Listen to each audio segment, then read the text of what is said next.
This video is brought to you by the ARMCHAIRhistorian.com, the premier site for historical content completely ad and sponsorship free, featuring such creators as Alternate History Hub, Invicta, Brandon F, Flashpoint History, and many more. The aim of the website is to avoid the demonetization and censorship problems that have plagued many history YouTube creators, and to give you guys the content directly without any of the YouTube hassle of ads and sponsorships. And the best part about it is that you can try it out for yourself for 1 month free when you sign up. But wait, there's more. The first 100 people to use the promo code Archaia get a second month free when they sign up. The link can be found in the description below. It was the summer of 404 BCE. The Athenians, with no ships, allies or grain, found themselves besieged by land and sea by the Spartans. Struck with famine, the Athenians sent messengers to the Spartan kings Agis II and Pausanias to become allies of the Spartans, and to bring the Peloponnesian War to an end. The only condition was that they would maintain the long walls and the fortifications of its port, the Perilous. The long walls connected the polis of Athens to the Perilous. It was key to their survival and their only defense that saved them from total destruction. The Spartans rejected these terms and said that if the Athenians really desired peace, they should come back with a better proposal. News of the rejected peace demoralized the Athenians and would only further the political chaos in the city. Stasis broke out between pro-oligarchic and pro-democratic factions in Athens, and still starvation gripped the city. It would be Theramenes who would persuade the assembly to send him as an ambassador to the Spartan forces outside the city, led by the admiral Lysander, to ask whether they intended to tear down the long walls as to enslave them or as an assurance of Athenian loyalty. What followed were prolonged peace talks between a delegation led by Theramenes and the Ephors of Sparta, along with other delegates from the members of the Peloponnesian League to solidify a peace treaty. Many of the delegates from the League, and in particular those from Corinth and Thebes, called for the destruction of Athens. However, the Spartans refused to destroy such a prominent city. The final peace treaty, with the assurance that the Athenians would be spared from destruction, gave the following conditions: that the Athenians would tear down both the long walls and the fortifications of the Perilous, that they surrender all their ships except for a token force, that all exiles can return to Athens, that they could keep their ancestral constitution, and finally, they have the same friends and enemies as the Spartans, that they follow the Spartans on land or sea, and that they become allies of Sparta. Athens, in the meantime, had been faced with mass starvation in the months it took to discuss the peace, and, in their desperation, accepted all the terms of the Spartans. However, one last question still remained about how the Athenians were to govern themselves going forward. The Spartans had assured them that they could keep their ancestral constitution, but the meaning of it remained ambiguous. The oligarchic and democratic stasis still remained unresolved in Athens, and both sides sought the elimination of the other. A democratic conspiracy soon developed of prominent generals and democrats to crush the oligarchic factions in the city. However, they were exposed by an oligarchic informant and arrested for, ironically, conspiring against the democracy. The oligarchs also organized a similar plot and sought the aid of the Admiral Lysander to enact their plans, for he had been responsible with overseeing the administration of new oligarchies in other polis after the war. So, Lysander arrived at the Perilous in the autumn of 404 at the head of a large naval force to oversee that the Athenians were keeping their end of the peace. Lysander convened an assembly and instituted that the people of Athens must elect a council of 30 to write the laws that would govern the city. Theramenes protested against the violation of their ancestral constitution and of the treaty, although Lysander retorted that the Athenians had already failed to demolish the walls in the allotted time, so it was in fact the Athenians who had violated its terms. Theramenes continued to protest, but Lysander eventually threatened that continued resistance could get him executed.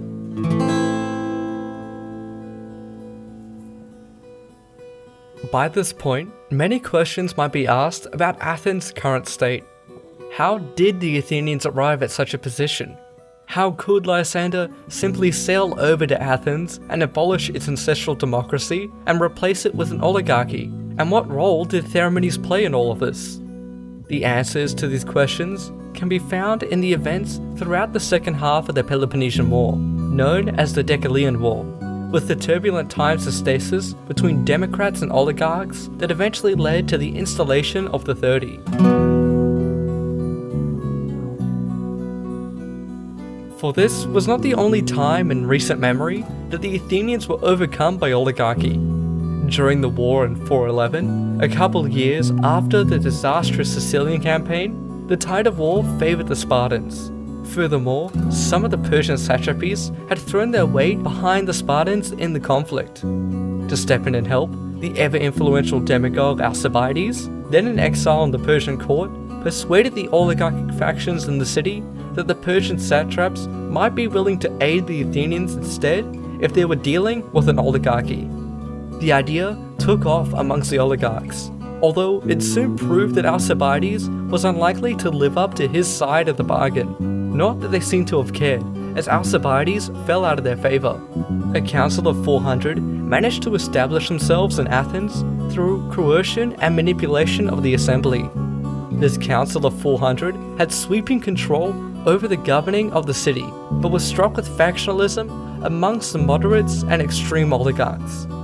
Theramenes, who headed the moderates in the 400, advocated for a middle ground between the elite oligarchy and the populist direct democracy, with a limited democracy called the Council of 5000. Initially, the 400 agreed to Theramenes' proposal, but in secret had contacted the Spartans to make peace and to offer a fortified position in the Piraeus to secure their power.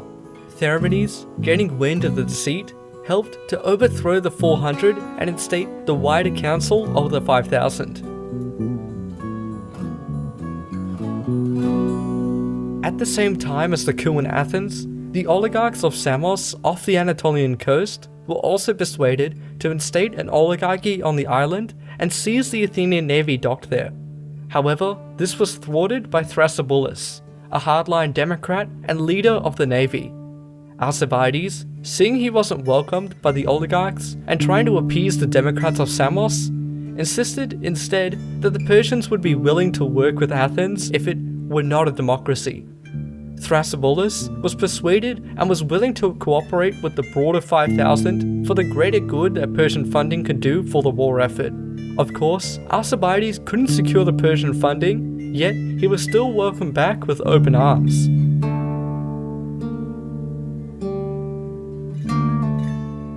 Athens' political stasis would not be resolved with the failure of the oligarchic coup. Quite disastrously, it would be the other side of the political aisle, the radical Democrats, who would cement Athens' defeat in the war in what would become known as the Argounisai Affair. The years after the coup in 411, the Athenians started to turn the tide again in the Peloponnesian War in their favour. The Battle of Cyzicus, a year later in 410, saw a complete victory over the Spartan fleet and shortly after a return to democracy. The defeat was so absolute that the Spartans sued for peace with the Athenians, a status quo where both parties would hold on to what they currently held. This was unacceptable for the Athenians, largely since it would completely dissolve their Delian League due to the myriad of revolting polis. Instead, war continued, and the tide of war would change again. Lysander, by then an up-and-coming admiral, would be in luck as his friend Cyrus, son of Darius II, and satrap Lydia, reinforced the Spartan fleet, completely undoing the Athenian gains from Cyzicus. By 406, Lysander's rearmed fleet was able to deliver a minor defeat to the Athenians at the Battle of Notium and again at Mytilene. However, Athens would once again strike another disastrous defeat on the Spartans in the Battle of Argounisai that same year. Although the aftermath of that battle would turn out to be the downfall of Athens in the war. The Athenian forces were led by 10 strategoi, generals, elected annually from each of the 10 tribes of Athens. They were all equals in rank and were held largely accountable by the assembly. 8 of these generals served in the Battle of Argounisai. After the battle, they decided to chase after the enemy instead of what was typical and attending to recovering the dead or otherwise stranded sailors from the wrecks. Rather, they sent Theramenes and Thrasybulus, who were just captains at the battle, to recover the bodies. A storm soon came and prevented them from continuing. Recovering bodies after a battle was an important tradition in ancient Greece as to give the fallen proper burials, but most importantly, to save those wounded or otherwise stranded at sea. So due to the storm, thousands of men, ranging from slaves to the upper class, drowned after the battle, abandoned by their countrymen.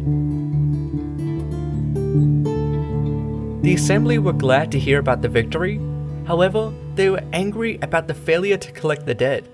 The generals chalked it up to the storm and pushed the blame onto Theramenes and Thrasybulus.